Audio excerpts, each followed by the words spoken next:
All right, is this the news we've been waiting for? Finally, we have some information from a top executive of not only when the merger between PGA Tour and LIV is going to happen, but more importantly, what that structure is going to look like.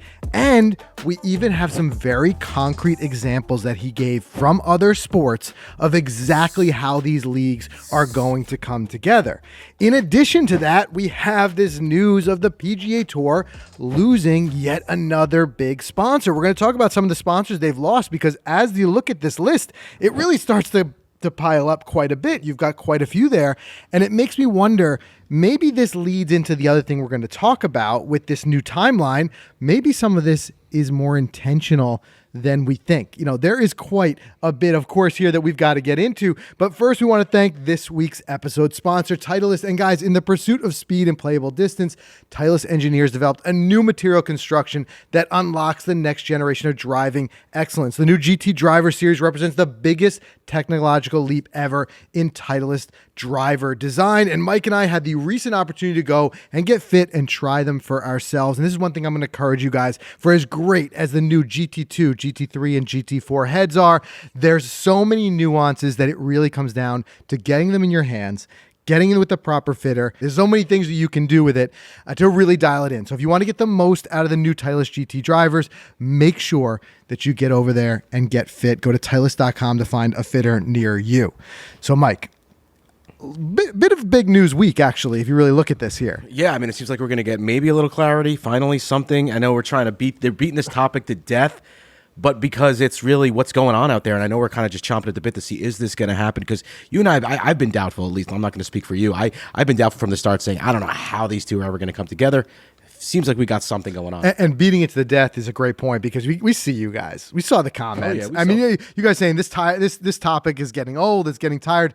Couldn't agree more. Absolutely. I would nothing rather than to be able to talk about like the hard and fast details of exactly this deal and having it done. I think finally we're getting all close. First, though, I want to lay this groundwork because I think this is not just a side story. I really do think that there's something, I'll tell you why in a second, why one leads into the other. So the other big news that we saw this week over the past couple of days was that the PGA Tour is losing yet another big sponsor. So this is the Shriners Children's Hospitals. You know, we've seen the event. It seems to be a staple in Las Vegas every fall. Mm-hmm. In fact, they've been a title sponsor for 18 years. Wow. So this isn't just a kind of a come and go. Yeah. Now, there's tons of news stories out there. You guys can read the quotes. I'll kind of tell you in advance. There's really nothing there. There's nothing juicy, so to speak. There's no indication of why the split. Everything coming from the executives on both ends was very amicable of just saying, you know, this has been a great relationship for years. We're just kind of parting ways. So there was nothing indicating saying, you know, as we've said so many times, PGA Tour events have gotten too expensive and that's why we're out. You haven't had that. But what you do have, you start to look at this list and you start to see how it's piling up. So this really kind of shows me that the direction of the PGA Tour is headed is going to look so different than what we've been used to for so long. Sure. We're so used to seeing the same kind of names and year in and year out, the same events. And I'll tell you why I think this leads to kind of where we're headed. But to recap, you've got Honda, which is the other big one, who was a long time, the Honda Classic, now gone. The other ones, I mean, think about these names. These are not small corporations. You know, they also have deep pockets, right? So maybe it's not just about the money, but Wells Fargo, Farmers Insurance, and Sanderson's Farms, all of them have confirmed that they're not renewing their title sponsorship contracts with the PGA Tour. Those are big names that have been around for a long time. There's huge names. Like when you think of Torrey Pines, you almost think Farmers Insurance. Like they go together. Right. You know what I mean? It almost feels like it's hard to get used to seeing some of the new names that we're seeing. Right. Now, I get it. Sometimes you say, hey, it makes room for some new blood to get in there, whatever it may be. But you got to think, tournament and especially title sponsors are so intertwined with the events. It's even more than a lot of us think. It's not just writing a check. You know, we've been to PGA Tour events. We see, like, you think about a great one, the Arnold Palmer Invitational. Well, Arnie runs that tournament. Yeah. They are deeply, deeply involved in that. You know, from picking sponsors exemptions to just how the what do you call it? The pro-am is structured and who's involved in that. Sure. There's a lot to it. The other one, here's another big name, and it's interesting to see so many banks, but finance is always going to be tied to, it's from a sponsorship standpoint. But RBC is not renewing its contract. The contract expired for both the RBC Heritage and the RBC Canadian Open. Those are another like staples of we've seen for so many years. So it just kind of keeps piling on and piling on. Like, I'm wondering if it's just, but maybe I'm answering my own question because it's too coincidental that there's a lot of them leaving, but it's just more of just like a marketing shift in spend by these major corporations. There's really no ROI on them anymore, or whatever the case may be. Is it deeper than that? Look, from the surface, and you guys weigh in the comments. Let us know what you think. And I'll kind of give it's kind of like the higher chance reasons of what it is, and then the more conspiracy type of ideas of what it could be. The higher chance reason is, yes, we've heard it because of this fragmentation, this split that's happened in golf. General viewership has gone down. We are still seeing some really strong viewership on the whole for the big majors and the events where everybody comes back together. But just your week in, week out, we've seen a drop in that. We've also seen it's going, it's opposite directions. Viewership is going down while the price to sponsor is going up because of these signature events and all that other stuff. So it could be just an ROI of saying it just doesn't make sense at this price tag anymore for us to do it, right?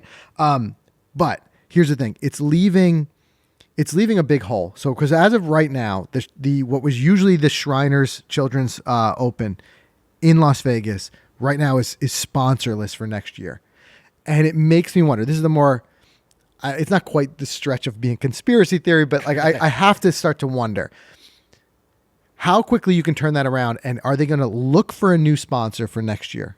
Or is this indicating to us, especially with the way that everyone's kind of been very vague about why they've parted ways, is this indicating that there's going to be a traumatic schedule change? And what I mean by that is, might they just be not renewing contracts and letting these drop off because we're going to see 15 less PGA Tour events next year, or in the next 12 months, or whenever they redo the schedule? And I know 2025 is already starting to roll out schedule-wise, but at this point, I don't believe anything. Anything could happen, because it just gets shaken up so quickly.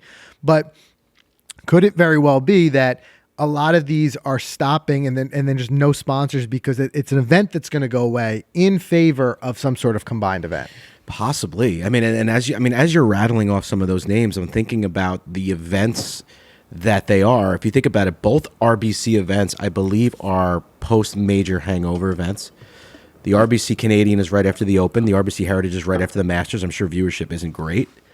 The Shriners, I'm sorry to say it, but a fall series event. Well, also, fall in its entirety, I think, and you guys tell us if you feel the same, it's been a little bit confusing with like the way that is kind of run and the wraparound season. And is this FedEx Cup for this year, next year, whatever it may be? Definitely not a large amount of people watching them. We've said this so many times that we thought that the fall season was the perfect timeline to integrate something where if you were to have alternate leagues, you have like a LIV league that runs from this date to this date. Right. You have a PGA Tour league that runs in the summer, whatever it may be. So that could be it. Remains to be seen. Yep. I think what does shed a little bit of a light on this is this recent quotes from the DP World Tour Exec of kind of saying like how this really could look. So I want to get into that in just a second. Before we do though, we have another major announcement. We've got it's kind of last minute now, but in the next couple of days we've got a big meetup, right? Yeah. So tell them about it. Yeah, absolutely. So we're about 2.5 weeks away, November 16th. We're going to be at Golf Zone Social. If you guys are in like the tri-state, Connecticut, New York, New Jersey, Easy Drive, Palisades Mall, West Nyack, New York, we're going to be, we're calling it Golf's Night Out. It's a Saturday night, and we're going to be hanging out. It's the golf is going to be free. I mean, you can come and bring your golf clubs and play golf indoors on the world's most advanced simulators. And I think we're up to like almost 50 people signed up. Yeah, it's going to be fun. So it's going to be a fun night, guys. You got to check it out. Definitely come out. We'll put a link down here in the show just so you guys can register if you guys want to. Get registered. I mean, it is free, but like I said, if we have an idea of how many people are coming, we're going to try to like provide, just maybe a giveaway or two. We'll see. We'll see what we can do. But like, just get registered. That way we've got your spot. We know you're coming. Make sure you register. Yeah, definitely. Make sure you register. And also, before we dive back into it, I just wanted huge thanks to FootJoy. I mean, we're getting cold, man. I walked outside today. We're in the 40s now, but it's not going to last. I mean, it's going to get even colder. FootJoy's got you covered. I mean, they make every day playable as long as you can go. There are courses here in New Jersey. I spoke to a guy the other day, says we're going to stay open as long as there's no snow on the ground, and we love hearing that. And FootJoy helps us do that with all things, even their rain gears, the hydro lights, the hydro tour, because that rain is horrible to play golf in. And then when you throw the thermo gear on from them, thermoware, it just keeps you warm. You can play golf as long as you can. Get out there. Check it all out for yourself. FootJoy is hands down the best. They've got tons of different hoodies, thick, thin, wrap up, throw it in your bag. They thought of everything. Go check it out, footjoy.com. It's all about that layering. All right. So now, first of all, who is this information coming from and what is that information, right? So importantly, this comes from a top exec. He's the communications officer for the DP World Tour. And I always apologize when I butcher some of these last names, but Daniel Van Otterdink, right? Pretty good. So I think I did that pretty well. Yeah. So here's a couple things. It was a very long interview with him. We know that the DP World Tour obviously has been very involved in this. We've even seen some breakout meetings happening that we reported on here between the DP World Tour and LIV and the PIF directly. And I think as much as we saw that it looked like the DP World Tour was ready to pull the trigger and move forward, they can't do anything without the PGA Tour because they've signed that kind of co-bargaining agreement that they're in. I'm not a lawyer, so I don't know the exact wording of how that works, but they have to all kind of come together. But it just kind of proof that guys like this are there. They're in the talks. They're at the tables, right? So we have to kind of perk our ears up when we hear something like this. So first, regarding the timeline, here's exactly what he said. He said, we're confident that within the next 6 months, they'll come up with a structure that benefits world golf in a much better way than what we currently have. But of course, there are legacy issues to sort out. And we all know at this point what that is. We've heard it a million times, whether it be being hung up with the PGA Tour and so many players being involved. We've seen it with the some tour players wanting the LIV guys to give the money back. We did a whole podcast on that. If you didn't get a chance to check it out, go check it out because I think there might be some bitterness of some couple guys who are trying to hang this up, and they were saying that either the LIV guys had to give the money back, they had to donate something to charity, whatever it may be. But we looked at the other side of that coin too, and we said, listen, there's a lot of stuff that the PGA guys can't say either because everybody got richer over this. With whether it be those kind of, what was the bonus that they called that structure where the loyalty, or some sort of a loyalty, like a loyalty for staying there, plus the bigger pots, which could be the other reason some of these sponsors are being pushed out. But this is where I want to read this quote. It's a little bit of a longer quote, so stick with me here. But this kind of breaks down, and it's the first time we're really seeing a high-up exec kind of say how the new intertwined golf world, I don't even want to call it a league because it almost seems like the leagues might not become one, but may operate separately, but in a friendly way. Yeah. Right? So here's what he said. Let's talk about what he said, and then after that, let's break it down and see what our take is on it. So he said, the way that it will go, and remember, every time I'm saying this, we're referencing the deal going forward. So he says, the way that it will go, as far as we can see, if you look at cricket as a model, cricketers these days can play in franchise leagues around the world. He gives examples, the IPL, the Big Bash, whatever it is. He said, it's kind of like a smorgasbord of cricket they can play in. The top players will say, look, I'm in my 30s. I made X amount of money. I'm now going to play in the elite tournaments. He said, they make a schedule based on their fitness and all the rest of it. They're playing those tournaments and making their money, but they're governed by a variety of different bodies. They've all got their own governorships, if you like, and yet they work harmoniously together through the ICC in creating a schedule when I wouldn't say there's none, but there's limited overlap between the franchise tournaments that get played. Golf will head the same way, he says.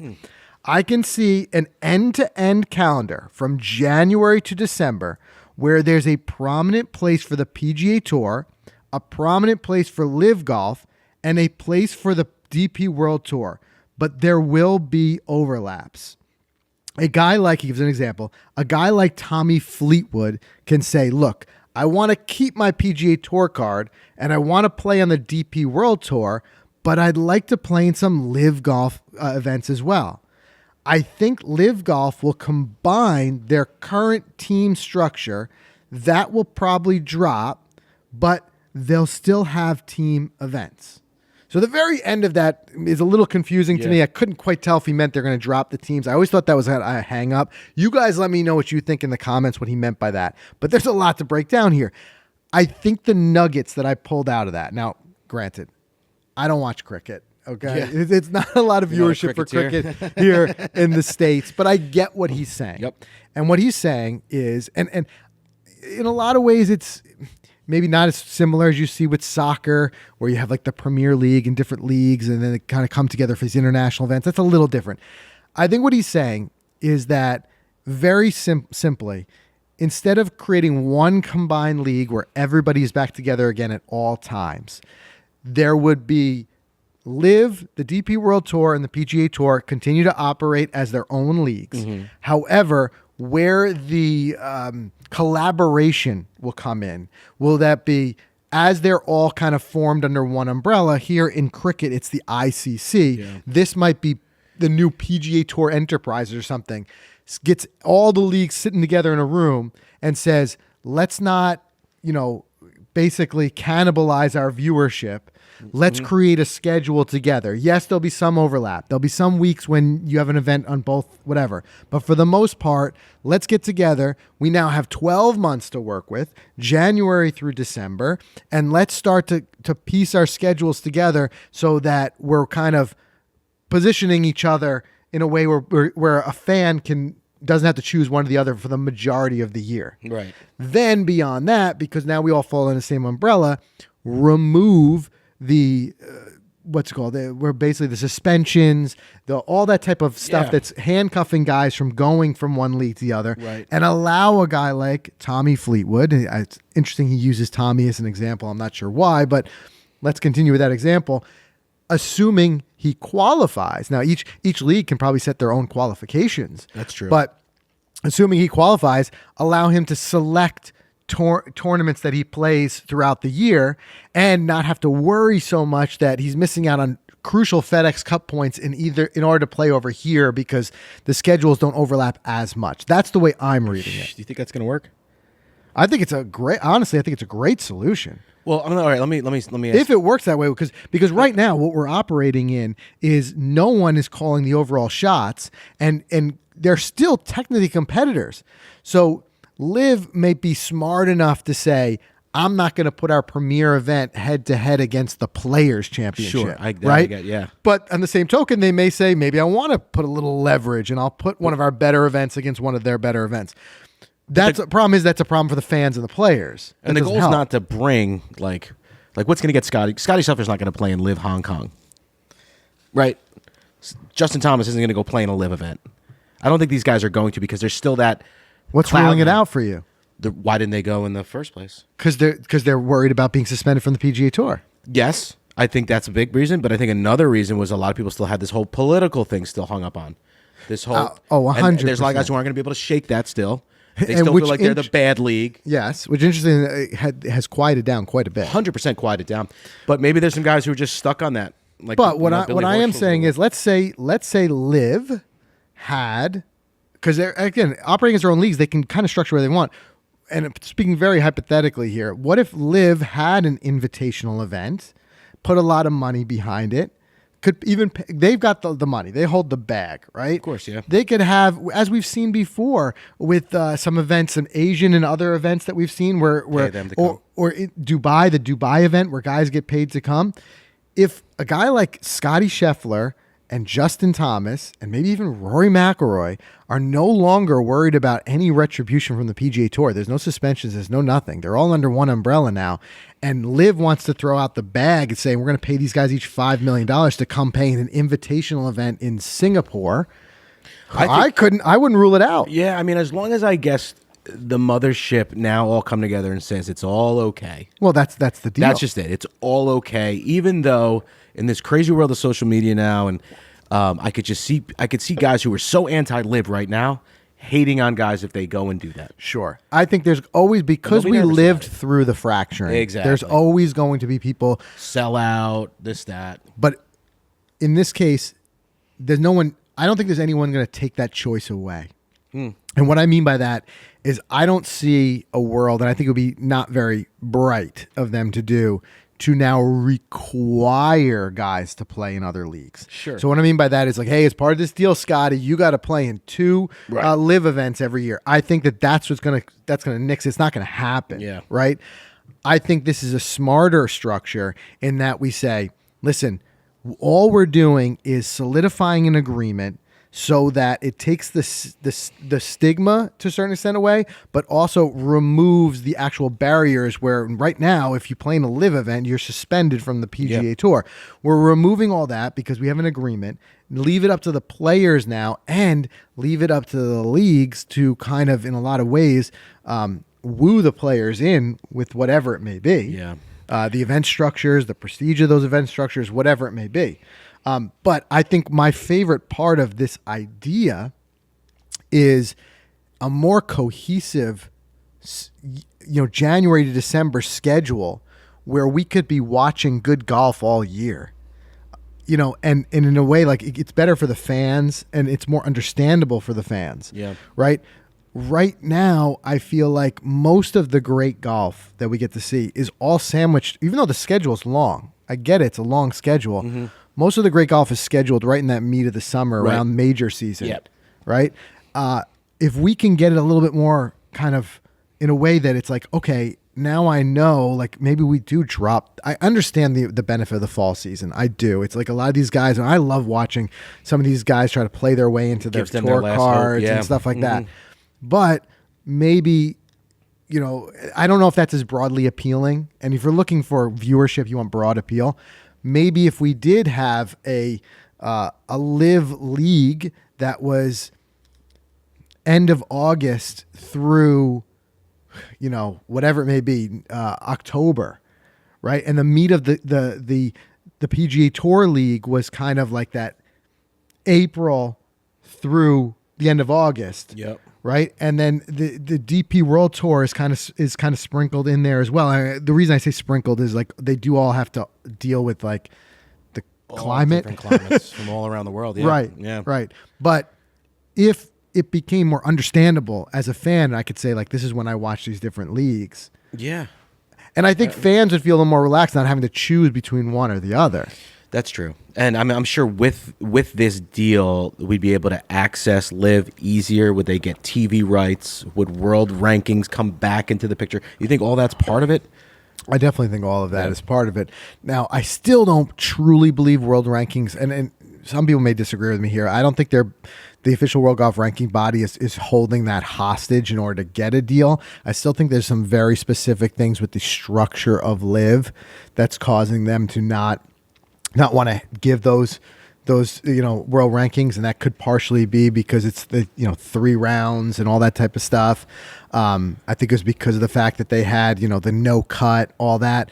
But I still don't think that that's something, and I've said this in previous episodes, it's not a hurdle that we can't get over. It just may mean that they're I wonder if it's too slightly late. less points. I don't know. I wonder if it's too late for world. I mean, what do you guys think? Do you think it's too late? If world rankings all of a sudden just came back for live and you got a guy like Sergio who dropped down to like 300 plus, is it like, oh, it's too late, guys? Yeah, for some people, it's too late for him. That's what he was saying. Patrick Reed is gone. But that's what he said in his quote. He was saying, it's too late for me. Yeah. I'd have to win 10 events next year to be back in the top 50. But again... But he wouldn't be there maybe if it didn't happen. But he made his own bed. Sure. Right. But what I'm saying is that's really getting in the weeds. I think what we're trying to solve here and trying to understand is not how it affects one player, but how it affects golf going forward. I keep saying this. We're living in a completely unsustainable arena right now with this bickering and with this fragmentation. One person's career might have gotten caught up in it short term, and no one's crying for Sergio. The guy had a great career and has made a lot of money, right? but I think it's more long term. It's looking at the players of the next decade and where they'll play and how their careers will look and how they'll accrue points that I think is the real reason we have to get this sorted. Yeah. And I think that this is the first time, and you guys, again, weigh in the comments. What do you think of this proposal? Because I think, and that to me too, it sounds like something that could actually really happen. It doesn't sound like speculation to me. It sounds like the way he's saying it's not a wish list, but he's more so saying like, this is what we're working on. This is what's happening. Yeah. So I truly believe that when we finally get the pen to paper signed off that this is the deal, I think it's going to look something like this. And what I mean by that is I think there's going to be a name, maybe it's PGA Tour Enterprises, becomes like Cricket's ICC, where they're the ones who get everyone at the table. All you leagues fall under this umbrella. You all have autonomy in your leagues and how you want to structure them. However, let's all get together. Let's make sure we're creating a schedule that flows throughout the year that's best for fans and best for players, and not just a constant bickering and a constant competition. Yeah. And that way, that rising tide lifts all boats and we move on. It sounds easy.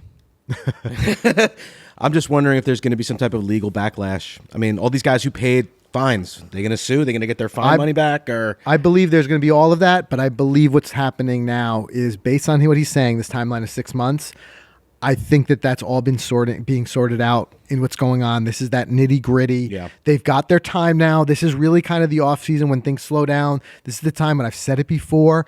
Guys like Jay Monahan, they should be sitting at that negotiation table, ironing this out every day, because I'll tell you what, if it goes the full 6 months and we still don't have another deal, I think that's when people are going to start giving up. Yeah. And I don't want to see that. I don't want to see people giving up on watching or anything like that. Playing, we're all going to keep playing forever. But it's the viewership and watching. So let us know what you guys think. I think this was huge news, and we're going to keep watching it closely. We'll keep reporting on it here. So subscribe wherever you get your podcast, and we'll see you in the next one.